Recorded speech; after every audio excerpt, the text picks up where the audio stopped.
Hi again. Um, I wish I remembered to write down some of my more profound thoughts first thing in the morning, but I usually have way too much else I have to get done before waking my husband. Um, so today is Saturday. Sam is off doing an event with friends of his from college, which is fine.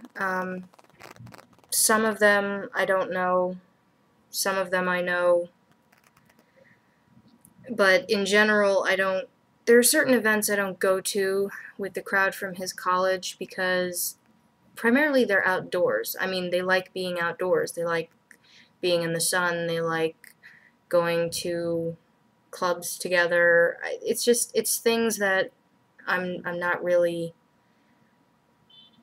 It's not that I can't go to clubs or be outside, but when I'm outside, I suffer heat exhaustion significantly quicker than your average human being because I already have dehydration issues and I already have asthma and, well, quite frankly, I'm fat. I don't do well in the heat and the sun. Um, it's not so much the sun, even. I mean, I'm part Italian on my dad's side, so it's not even like I'm worried I'll burn. I just turn kind of olive. And as far as the clubs go, I already have hearing loss. I'm 28. And for the last decade I've known I already had hearing loss. I just don't like clubs. I don't like loud noise. I like bars where, there's some sort of mitigation. You can choose to step outside. You can choose to only be there when you know it's not going to be significantly rowdy. But I can't take the continual loud noise. I mean, for that matter, I don't really like when people crowd me. But, what was I saying? This morning. Wow. I need lunch and I need more coffee. I was having some, what I consider profound thoughts this morning on celebrity, or celebrities, the people. The story I told, was it yesterday? About my gaffe on Twitter. The actor I mentioned was nice enough to write back via Twitter. I don't know if they actually watch these postings. I hold out no hope for that particular event, but if they do, thank you for taking the time. If they don't, I can't say I'm all that surprised. But he was kind enough to write back and say, it's not just you, we're in the same boat. I've sent out plenty of things, not realizing there were typos and stuff. Which is sweet, because he didn't have to take the time to do that. And it's also somewhat comforting, I think is the word I want. Because generally speaking, the people I've dealt with on Twitter, and again, I'm not going to name drop, but the people I've dealt with on Twitter who've made a name for themselves, who are known as celebrities, as opposed to just, what their parents call them, have been relatively nice. Actually, I shouldn't even say relatively. They've been nice. And I'm not part of the margin of people that takes the word fan drastically too close to its etymology, because fan derives from fanatic, and many fans can get fanatical. They can become obsessive, they can easily turn into stalkers. It gets very bad very quick in some respects. I fall into the margin of what I hope is the majority of people, which is just simply a fan. I'm someone who enjoys that particular person's work on whatever movie, whatever TV show, whatever musical venture, and what have you. So, for me, the fine line that I walk, mostly in my own head, is that in the time since I first ever dealt with someone who was defined as a celebrity, which, now, here's something if you can wrap your mind around it. My first concert was the Monkees. Technically, it was while I was in utero. But after that, the first few concerts I went to were Monkees concerts. I was born in '83. It was during their brief revival tour period. That was then, this is now. How many of you remember that song? So I got to meet Peter Tork a couple of times. I got to meet Mickey Dolenz and Davy Jones. Wow, I'm tired. Mickey Dolenz, Davy Jones. And I grew up watching my dad's VHS collection of the Monkees TV show, brief as that was. So it's really not out of line for me to say Davy Jones was my first crush. You know, I fall into a very weird grouping of people. But I met the gentleman who played Grandpa on the Munsters. I remember that. At the age of 10, my parents took me to a comedy show in Portland, and that was for the comedian Sinbad.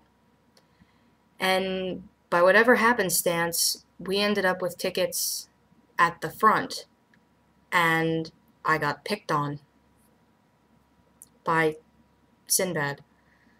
So that's fun. Been picked on and made fun of by many people over my life.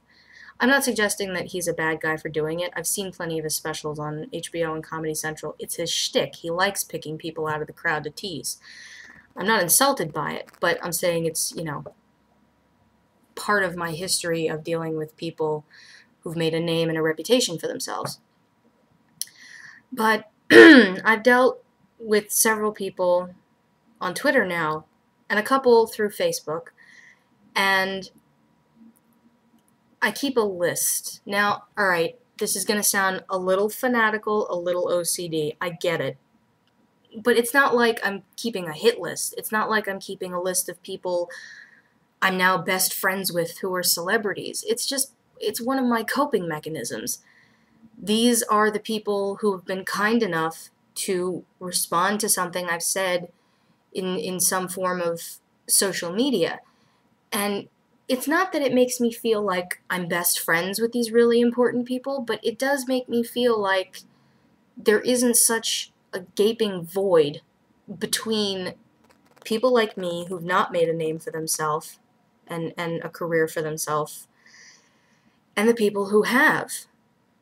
Because if you can manage to have a career and a life that involves doing what you really love, acting, singing, dancing, comedy, cook, chef, whatever, then you were part of the privileged few.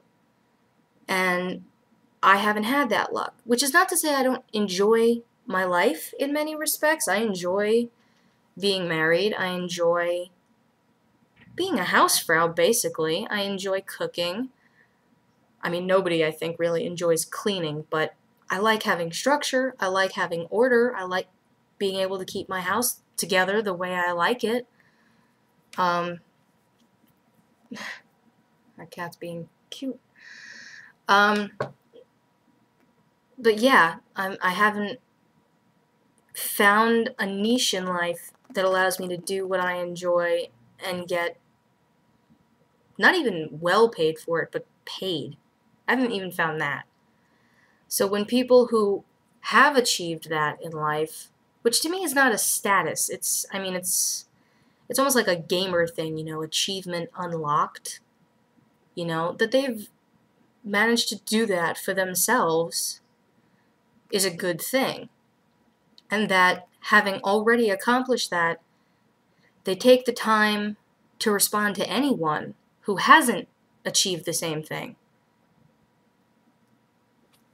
It makes me feel better about humanity in general, really. Because it makes me think, well, you know what? Okay, yeah, they're a name, air quotes involved. But they're still people. That they happen to have a position that involves fame doesn't make them less the guy next door. Doesn't make them less the girlfriend you go to the movies with, I'm probably not wording this as well as I could. But I tend to babble when I'm trying to be honest. So, but in any event, that's it for now.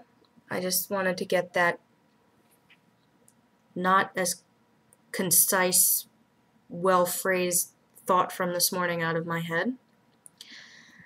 I'm going downstairs to get myself lunch. I want sushi. So I'm going downstairs for sushi now. And then I will come back upstairs, enjoy my sushi, probably have a beer or something, and try and get this place in order, because that's how I usually spend Saturdays, whether Sam's here or not. So, hopefully it'll be a productive day, and I hope Sam has fun with his friends. I made banana bread for him to bring with him. It's a potluck kind of a thing. Never made banana bread before. I hope they like it. So yeah, I'm going to go get my house together, and then I have to make another loaf of banana bread for my in-laws and my grandparent in-laws. I don't know what to call them. For tomorrow, because we're all having lunch together on Father's Day. And I have to call my dad to say happy birthday and happy Father's Day. And ask him how his knee is doing after surgery. Alright, I'm even busier than I realized. I gotta go.